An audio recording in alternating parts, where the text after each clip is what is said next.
Après plus de 2 décennies de son départ à la retraite, Ahmed El Biaz n'a rien perdu de son éloquence, encore moins de sa mémoire d'éléphant, lui qui a vécu voire été acteur de moments historiques des relations maroco-palestiniennes. Il a resitué un large pan de sa mémoire qu'il a mis noir sur blanc dans un ouvrage intitulé Maroc-Palestine, les rendez-vous avec l'histoire. L'ancien directeur général de l'Office national des aéroports a bien choisi le moment et le lieu pour présenter son livre, ou plutôt ce témoin d'une histoire que très peu de gens connaissent.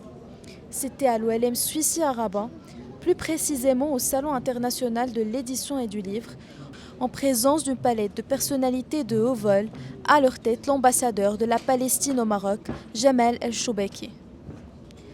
Le livre est une relation naturellement entre le Maroc et la Palestine à travers 10 siècles. Le Maroc était présent pour la signature des accords d'Oslo. Dans le cadre de ces accords, la première opération pour le symbole de la souveraineté de la Palestine, c'était l'aéroport. Heureusement pour moi, j'étais responsable, chargé de cette opération par le président Arafat. On a réalisé ça dans des conditions très difficiles quand même, parce que toutes les informations viennent d'Israël. Les matériaux aussi d'Israël. Bon, on a réussi l'opération, on a réalisé l'aéroport, la thèse en 7 mois.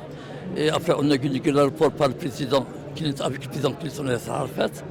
Malheureusement, ça a été démoli en 2002. Et nous voulons, le livre, c'est pour justement avoir la mémoire vivante de ce projet important. M. Ahmed El Biaz plonge au cœur des relations maroco-palestiniennes à travers un prisme inattendu, à savoir les aéroports. En parcourant ces 527 pages, illustrées par une profusion de photos historiques saisissantes, le lecteur est transporté dans une chronique visuelle et narrative des événements officiels et leurs péripéties croustillantes qui ont marqué les relations très fraternelles entre le Maroc et la Palestine.